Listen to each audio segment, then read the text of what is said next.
Hello, hello, all of four people watching the live stream. So I'm going to say hello to everybody.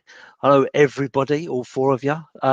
Thank you for coming on and supporting me in this live stream. I know there is a massive amount of choice out there today following today's game. Lots of guys doing live streams. So I do appreciate every one of you coming along and joining me in my tears and disappointment of yet another loss at a time when we was expecting so much, the lift of the crowd and some passion to come into the game. So really disappointing to see. Great to have the fans back. Brilliant to have fans back.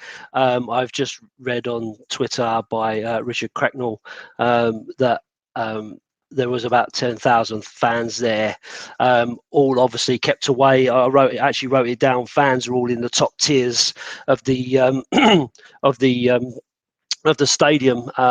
Interesting, and they say it's for social distancing, but I can't help but wonder whether there was a lot of that to ensure that the cameras, as they go around, weren't seeing fans putting out banners saying "Levy out" or people singing "Levy out." It's a lot easier to control it when people are a little bit further away from where all the action is. But that's just me. I'm a bit of a skeptic, to be honest. With all this stuff, I've got a lot of conspiracy theories around a lot of this stuff. So I could be just talking rubbish, to be fair. But yeah, all the fans at the top, and I say Richard Cracknell did quote on Twitter that 10,000 of these fans were booing at the end of the game, but the PA system was cranked up to ensure that that didn't get picked up very easily on the TV. Unsurprising. So yeah. Okay, so let's talk about the game.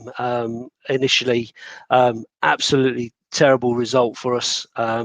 Puts us in a dire situation, no pun intended, with West Ham being a point behind us. With a game in hand, and Arsenal 1 point behind us. Although I did see, I think that they are drawing 1-1 currently. Whether that's still the same, I don't know. Obviously, because I'm looking at this. So yeah, a really poor situation to be in with one game to go. But as I've said previously, we are Tottenham Hotspur. Been doing it the hard way since 1882. It's what we do. We will be right until the last minute before we'll know whether we're in any kind of European competition next season. And to be honest with you, I guess I understand the need for European football. I understand, the kudos that it brings. I understand the fact that it's another trophy that you could go for. You got Manchester United still playing in the Europa, so they could still get a trophy at the end of the season. How fantastic that would be for their fans. So I would love to be in that position, but at the same time, I'm of the point where I'm thinking I don't think we've got the squad to be able to compete in European games as well as Premier League games, because we're still nowhere. We are struggling big time. So yeah, really disappointing. But like I say, one more game to go, and let's see where that puts us. I know a lot of fans are calling out about, West Ham could be above us and Arsenal could be above us, and how disappointing that is. To be honest with you, at this point, I'm past caring about that. You don't get a lot of bragging rights over being above your London rivals. To be honest with you, I was never really bothered when Arsenal did St Tottenham's Day, so I'm not going to be bothered if it happens again. I'm more disappointed that our team have decided not to show up yet again. So just a couple of things, and then I'll pop into any questions or comments that people have made. So first, I guess you've got to put out the positive, because there was a positive in that game. After being out for so long, Steven Bergwijn scored an absolute cracker. Chuffed for him, and the manner in which he struck that ball suggested to me that was one in the eye for the hierarchy, to say, look, Bosch, this is what I can do. He put in a decent performance for me. Out of all of the players, I felt he was probably the one who really showed some intent, which obviously then leads to Ryan Mason taking him off, which obvious. And I get it, you're bringing on Gareth Bale, who you hope has got some kind of magic, but to take him off seemed a bit daft to me. For me, it should have been Dele all day. I thought Dele had a stinker again, and does make you realise why he's not been playing, because he's just not the player that he's been for a while now. So really, really disappointing from that perspective. But then Sergio Reguilon, the kid came as a real standout performer, someone who has a real bright future in front of him, who's been lauded as a great left back and all the rest of it. What have we done to him? What the hell have Tottenham done to this kid?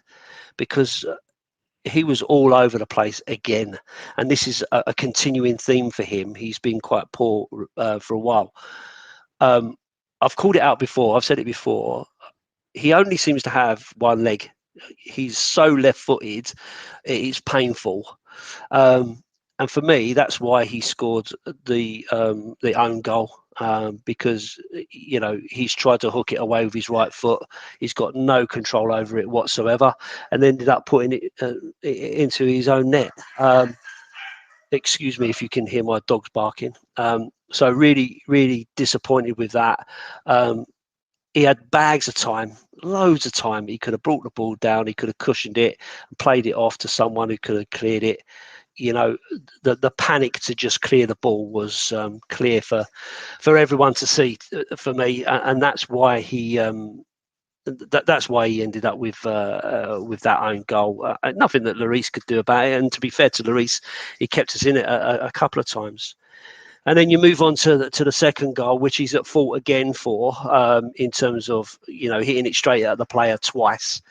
But once the ball's broken with the player, it really bothers me how easily he just drifts past Eric Dyer, who yet again stands there and gets turned, and that's it, and that's it. Game over, 2-1. And it didn't look like we were ever going to get back into it. Certainly in the first half, it was all Aston Villa, and that, to be fair, I thought they played okay. I thought they did all right. So really, really disappointed with that.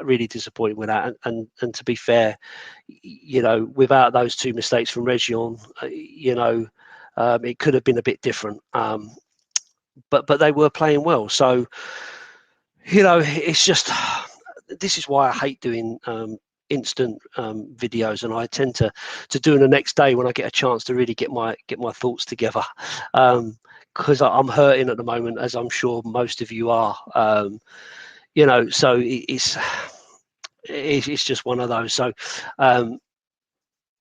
Lappers, like I said, I couldn't be more depressed about our club than I am now. Sick of everything about it.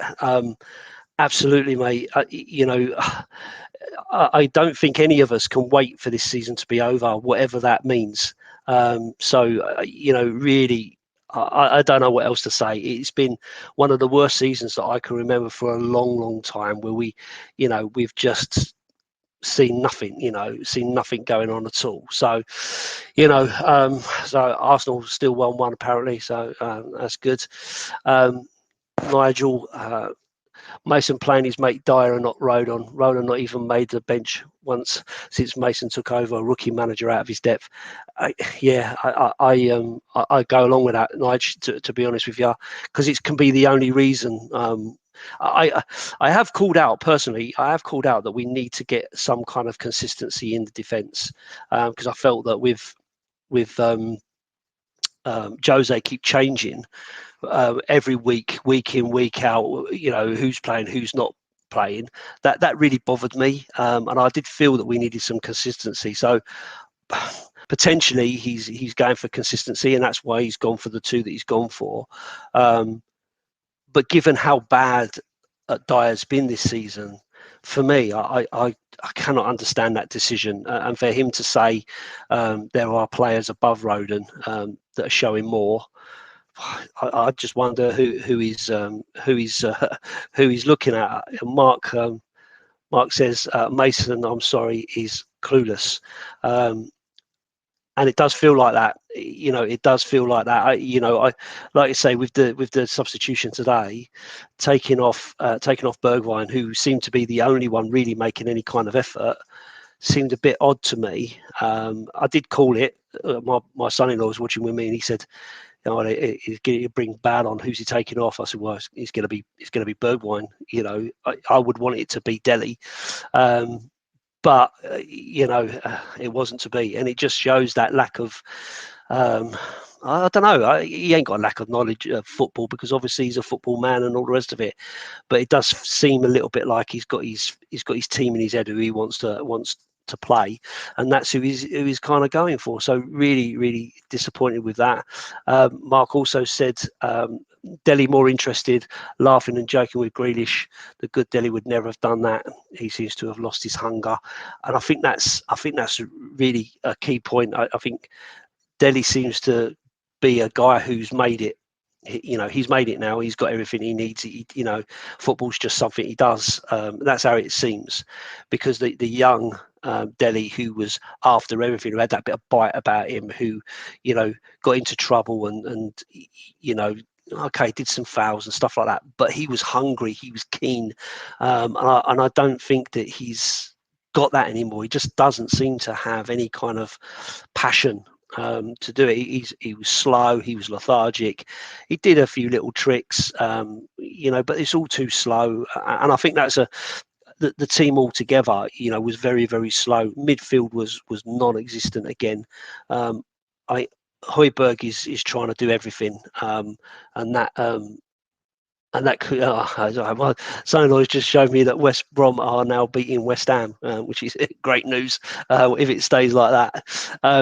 So it's. I've lost my train of thought now. So I felt that Højbjerg was working really, really hard to try to do something, to get something, but he's running that midfield on his own, and it just did seem a very strange situation to have Winks back in, who again is not. He's not doing anything. He's not getting anywhere. Yeah, he did pass the ball forward a lot of times, but without any real intent. It wasn't really going anywhere. It wasn't really. I don't know. It wasn't really giving us any sort of purpose. The lack of creativity is absolutely clear to see. So yeah, overall, absolutely devastated and disappointed with it. Mark, no subs until the 70th minute. Yeah, again, and even right up until the last 10 minutes, there was still no urgency within this team. It kind of just seemed like, well, going through the motions, something might happen, and blah, blah. And it didn't. Son again didn't seem to be on his game. Harry had a couple of opportunities, but pretty much marked out of the game. And you've got to give credit to Villa for that. They were pressing and they were pushing.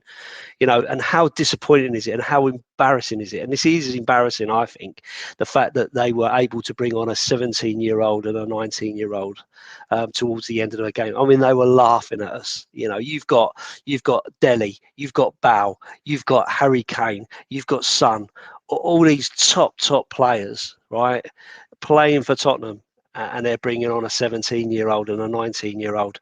I mean, how embarrassing is that? It's just woeful, and it just feels like we're going absolutely nowhere at all, and that just really worries me, that it's going to take a massive rebuild to change this, because we are just not getting any further forward than than we have for a long time. And when we talk about the Champions League final 2 years ago, and to a certain extent, we were lucky to get to that. In my view, we had some good results go our way and some situations go our way to get us there. So I don't think we were a fantastic team then, but we did get that luck and we did get there and we did push. Whereas this team just feels so disjointed and uninterested to me. Especially when you've got your fans back in the stadium, you would want them to be putting in the best performance that they can put in, because they've not put in any effort at all, not for me. Lisbon Grove, 1954. There was not one player on a pitch tonight that deserved to play for Tottenham again. We just play backwards. Yeah, no, absolutely does feel like that for sure. Alapa's my old mate from down in deep dark Devon. Levy has ripped apart everything Poch built. Yeah, maybe we have still got most of those players, but they're just not playing for us. And Poch did say he wanted a rebuild. He wanted a proper full-on rebuild. And I read with interest Daniel Levy's statement, and he did make the point of saying that we'd spent £250 million. And yeah, and with hindsight, we can all go, yeah, but they ain't no good. They're crap players and blah blah blah. But when you think about it, at the start of this season, I think most of us were pleased. I mean, I wanted a left back, I wanted a right back for definite, right? I wanted a central defensive midfield player, okay, and I wanted someone who was gonna do something special in the middle with someone with a bit of creativity, right? So we got Ian Heiberg, so central defensive midfield player, and I think he is a good player, but I think he's trying to do everything because he's got no support around him. We brought in Reguilon, highly regarded left back, okay? So I thought, yeah, great.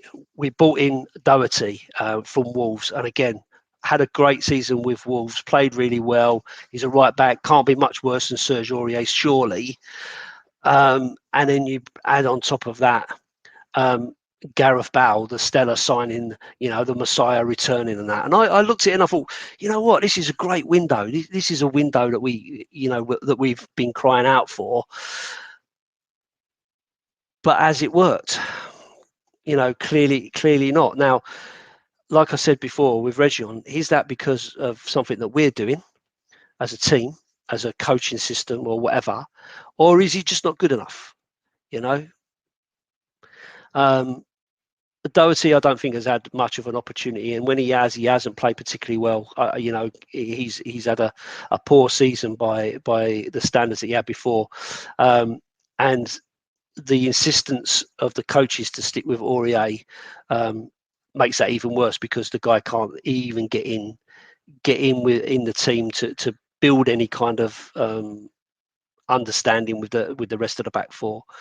So I don't know whether he's good enough or not good enough. I haven't seen enough of him to make that call. I don't think one season, given the amount of games he's played, is enough to say, yeah, he's he's not good enough. I think he needs a bit more than that. But unfortunately, we haven't got this time to watch these players. And again, Bale came over injured, just getting fresh for the Euros, blah blah blah, and all the uncertainty that brings. Personally, I wasn't overly keen on Bale coming back, because I've never been one for returning players. I never feel it's as good as the second time around. But he's put in a couple of performances against lesser teams, but when we've really needed him to step up, he hasn't. When you consider the Bale of old, you brought him on, or he was playing, and he was the guy that was going to turn up and go, grab the game by the balls really, and make something special happen, but he hasn't done that for us, not at all this season. So, we have invested the money. We've brought in players, but are they the right players? Are they good enough now? Because initially I thought they would be. But then I'm not a coach on £15 million a year, so Premier Hotspur TV. So these guys are a new channel that's going. I went on with them the other week. I had a great time talking to Si. So if you're not watching them, you're not subscribing to their channel, please give them a look. They say, "Evening, Lee, mate," and what a bloody shocking performance. And then no midfield ran the show. Yeah, I mean, bear in mind that Grealish hasn't played for 14 games. I think they said. He looked as fit as a fiddle, and he was all over the pitch, and making players like Delhi look silly. To be honest with you, so for him to be able to put in that sort of performance after being out for so long, is really, really disappointing for us.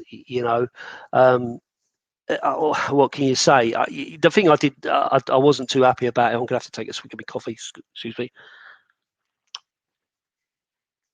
The thing I wasn't happy with Grealish is his constant falling over. Falling over every time anyone touches him, which is, I guess, it's a trait of modern football, I guess. But really, really disappointing to see that. I hate all that. But he ran the show. He ran the show and got on really, really, really, really well. So, yeah, disappointing from that perspective. Lappers, it's going to be back to square one. We need a youngest attacking style manager. Kane's going to go. Some will follow. So it's a case of clear the deadwood and high earners and go for Dortmund style recruitment. Okay, and young Nigel agrees totally with that. I think it's just really difficult in the fact that we could have to start all over again on a project, that's going to take time. Are the fans going to be prepared to put up with 2, 3, 4 seasons of mid-table results? Are we going to put up with that when we can't put up with where we are currently? How much time do you get? If you want to be a big player, in the biggest sort of arenas, then you need that instant success. I said this the other day on one of the shows. I know it was with Premier TV, Premier Hotspur TV, that when Man City bought their, got taken over, they went out and they bought the best, the best players in the best positions. And going back to when Abramovich took over at Chelsea, that's what he did. He went out and he bought every player that was seen as the best in their position. We don't do that. We buy players that are gonna be the best in that position. Hopefully, that's I guess is what Steve Hitchin is out there doing. He's looking for the next best person who's going to be the next best left back. If Sergio Reguilon can't get into the Real Madrid's team, but they don't want to let him go because they think he is going to be the best, then that's what he's going for. That's what his remit is, to bring through youth. And to be fair, I think we all really want youth brought through. I'd love to see, players like Rodon, players like Japhet Tanganga and Oliver Skip and those kind of players, Dane Scarlett, getting that opportunity to be able to be the future of Tottenham, because there's nothing better than seeing your own homegrown players really, setting the world alight. But it doesn't happen very often. I think we got lucky with Kane, because I can remember watching Kane, just before he really came to life, and thinking to himself, it's never going to happen. He's doing everything, but put it in the back of the net. He couldn't hit the target at all. It was, and we were all calling out, we need a striker, we need a striker, we need a striker. We brought in Son. We need a striker, we need a striker, and then all of a sudden, it's come good for Harry, and we've lived off the back of him ever since. So Levy struck gold there. But by luck, and I guess, and to a certain extent, I think that's true of Pochettino. I don't think the expectation was that Pochettino was going to be as good as he was in the end, bearing in mind how far he took us, from mid-table crap to Champions League finalists, without spending any money and all the rest of it. That was the opportunity. but Jose was too big a lure for him, for Levy, and we all see how that's panned out. And I wrote it down as well when we're talking about what Daniel Levy said. I think it was quite interesting that he put in his statement that, in not so many words, the football was shit under Jose. They're my words, not Daniel Levy's words, to be fair. But the gist of what he said was that he wanted to get a manager that was going to play the Tottenham way, that was going to give us that opportunity to get somewhere the way that Tottenham want to play. And to be fair, a lot of what he said in the statements is about placating the fans, about trying to dose things down and stop it becoming a massive issue of Levy out and all the rest of it. Although there was some singing of "We want Levy out," apparently, from what I've been told. So a lot of the stuff that he said in there, but again, I think, if you're playing good football under Pochettino, and if you'd have spent the 250 million under Pochettino and given the players he wanted, would we have got that next step? Would that have been the answer, rather than being seduced by the CV of Jose Mourinho, which has now put us back, probably 2 years from where we were. Probably a bit further than that, to be fair. I don't know. Let me have a look and see what some of these comments that I've got in here, because Nigel is pinging me, and Nigel always makes some really good points. So we were already a top 5 side when Poch came coming through. When he did, enable Spurs to break into top 4 and challenge at the top. Yeah, but top 5, and we needed to get to that. We needed to get to that next level. Again, the football was really poor, wasn't it? Wasn't it AVB that he took over from, Sherwood and all that kind of time? So for me, I don't think it was guaranteed.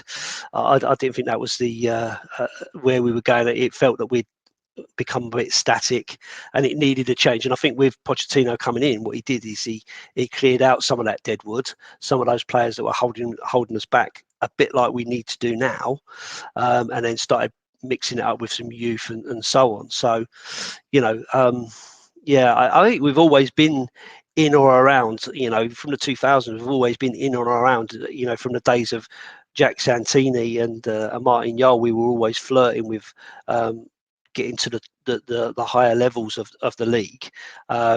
We just needed that final push, and Pochettino coming in gave us that stability that we hadn't had, because we were changing managers left, right, and centre, which is the fear that I've got now, that we end up going back down that road. So I'm going to give a shout out to Jim. Jim Hudson is my son-in-law's dad. Hi, Jim. He's on his holidays doing his fishing. What are your thoughts on Eddie Howe for Tottenham? Well, I don't know. What does everybody else think about Eddie Howe for Tottenham?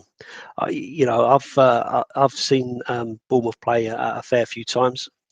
Seen them play when they were rubbish as well. Been over to Dean Court a few times and seen them play. For me, I don't think so. I don't think so.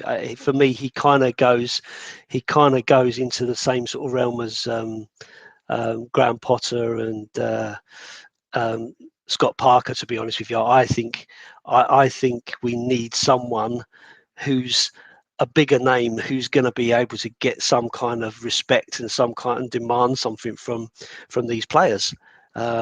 Which really surprises me, having to say that, when you consider that we've just had Jose Mourinho, who was known for his, biting comments and wanting the players to work hard. Didn't seem to do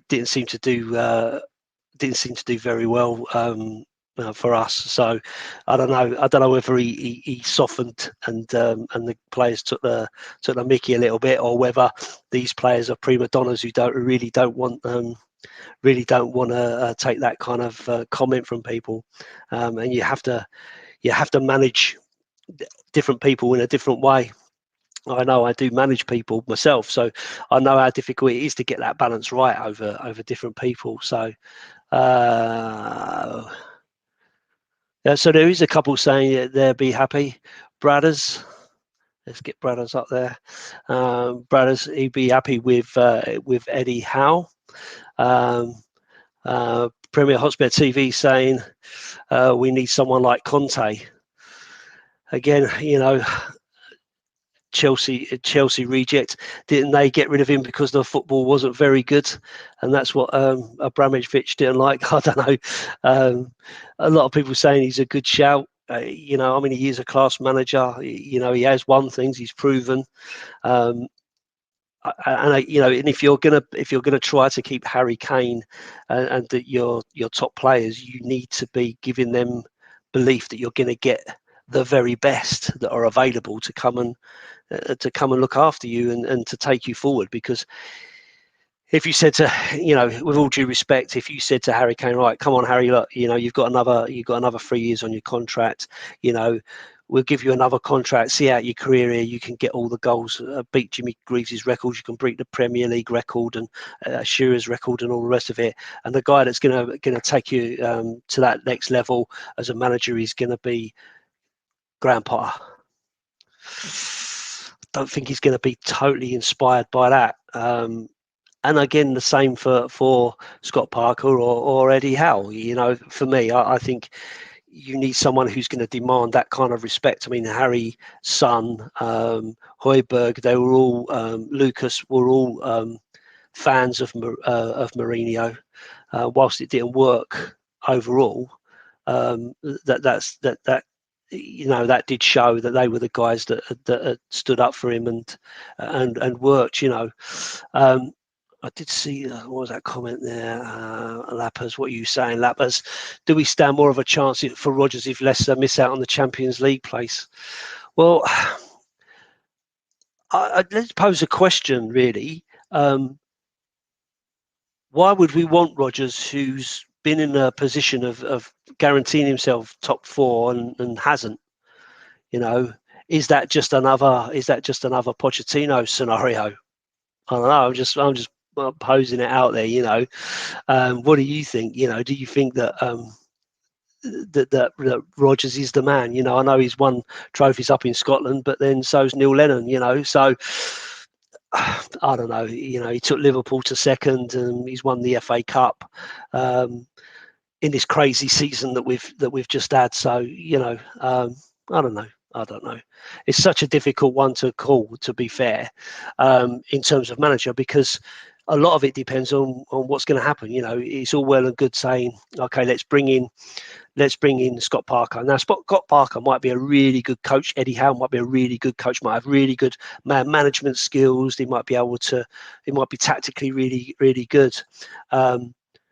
But we can all see that this squad needs a real refresh. It needs some impetus put into it. Some of these players need a kick up the arse. Some of them need to kick out the door, and some of them need an arm round them. Now, that are they the guys that are going to do it? And if any of them are they going to be backed? Because that's the key part of this. I think we're all agreed that a lot of the players are not where we want them to be, or of the quality that we want them to be. So, that for me is the big question. So Wayne, what's your thoughts on Daniel Farke at Norwich? Works well with the young lads. Look what he's done with Skippy. He plays great attacking football.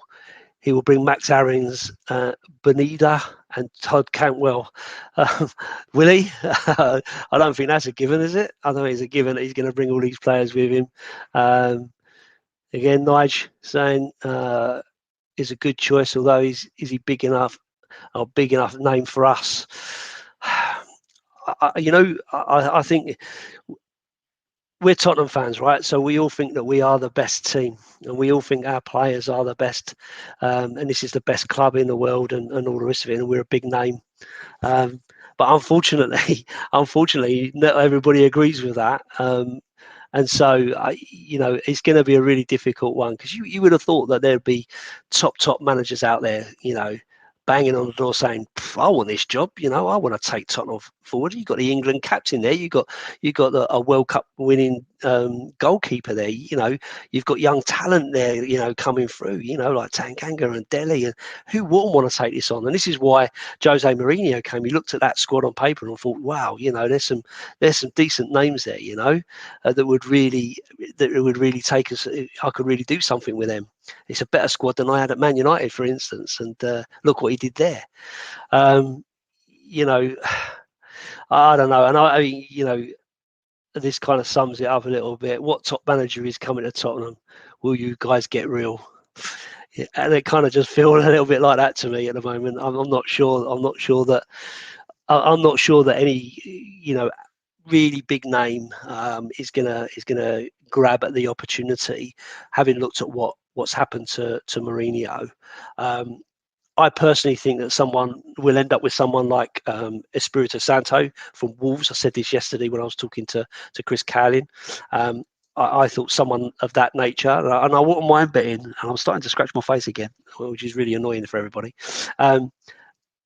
I do think we'll probably end up more likely with a Graham Potter or someone like that, and he may well be fantastic, but it's about the inspiration that it brings. I think is the biggest issue. And Lappers is saying that Inzaghi is still showing as the favourite, and Nigel Fox is saying Hansi Flick. Yeah, there's so many names out there, but it's just really difficult knowing who really wants to come, because Daniel Levy keeps it really quiet. Although we do have a really good cheese room apparently. Now I think that's a bit of a lie, because I don't remember having any cheese when I've been over at Tottenham. To be honest with you, I had a nice sausage roll, but never a nice bit of cheese. Roy Hodgson, another man who's just out of work, having retired, and also obviously Zinedine Zidane, whose name's now being peddled.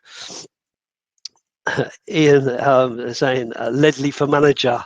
I'm not sure that's going to happen if he can't even be the step-in manager, presumably because he hasn't got his badges. And the big concern for me is our defence seems to have got worse since he took over, which is a bit of a worry. And I like this one. This is my favourite, and I've actually called this out myself previously. Let's bring back the general. Let's bring back the general. Let's get Keith back, because he knew a thing about football. And it gave us our most successful period since I can remember. So yeah, and a thoroughly smashing fella, having met him a few times. The last time being at Fleet Services with his missus when he stopped for a wee. But great fella, always keen to have a chat with Tottenham fans and find out how we're doing. So yeah, that would be really cool. So just, I guess we've kind of talked managers all the way through that. There isn't much to talk about in terms of the match today, isn't it? Just a really difficult day at the office, leaving us really disappointed yet again. So not a lot you can say. I guess. I suppose the other thing we'll just touch on just quickly is the protests. After today, I think the protests are likely to get bigger and louder. It will be quite interesting to see how that sort of starts to pan out now, given that we've all but thrown away European football, just really relying on others to be as bad as us. And it has been one of those seasons where it has been that bad. No one really wants to be in the top four. No one really wants to be in the top six. The only team that wanted to do anything was Man City, and clearly they have. The rest of us have all kind of been looking at each other going, well, no, you have it. So yeah, listen, what can we say? The protests, I think, are going to get louder, and there's going to be more and more calls for Daniel Levy's head. I still don't think he's going to go. I think he's stubborn enough to think that he can turn it around. He must have a plan. It's just that he's not sharing that plan with anybody, and that, I think, is the biggest frustration. Potentially, once the season's over at the end of the week, things may then start to progress rather quickly, and that's the hope, isn't it, that we start to get clarity on who's going to be the manager. Are we going to start buying players early enough to bed them in so that we get somewhere? That's going to be the key thing for me. Lapa says in terms of the protest, you might get 10 people turn up instead of 5. Well, there was a fair few. There was a fair few there. To be fair, all singing Tottenham songs and singing about hoping that Daniel Levy dies, which weren't particularly nice. I didn't think, but. I don't know. I just think the worrying thing when you start doing protests like that is you end up looking like the lot down the road who did an awful lot of this stuff with banners and all that kind of malarkey and made themselves look like a proper laughing stock and not really what I would want for my team. Wayne, last question, I guess. Do you think we will spend big in the summer, even if Kane goes or not? I personally think we've got to. I personally think that's what we need to do. Sorry, some of these comments are cracking me up. I'm sure you guys can see them as well. I don't. I think we've got to spend. I think we've got to go out there and show some real intent. Because if we don't, I think there will be an awful lot of unhappy people going into that stadium next season, and I don't think they will be very quiet about it, and they won't be able to keep us in the top half of the stadium away from the cameras, and they won't be able to turn the PA system up loud enough to drown out 60,000 people. Calling for Levy's head. So I think we've got to really show some intent this season to take us forward. We need a point to finish above the scum. Yeah, well, we'll see. We'll see whether that happens. So I'm going to leave it there, guys. I think we've done it to death. Talking about the manager. Thank you everybody who come along and and supported the live chat today. I hope it was worth coming on to, because as I said at the beginning, there are an awful lot of live streams out there that you guys can go along to. Just one last thing to say: if you're not subscribing to my channel, I'd appreciate it if you do. I'm edging ever further closer to the 1,000, which is what you need to have any kind of credibility. Otherwise, you're just another laughing stock on the YouTube merry-go-round.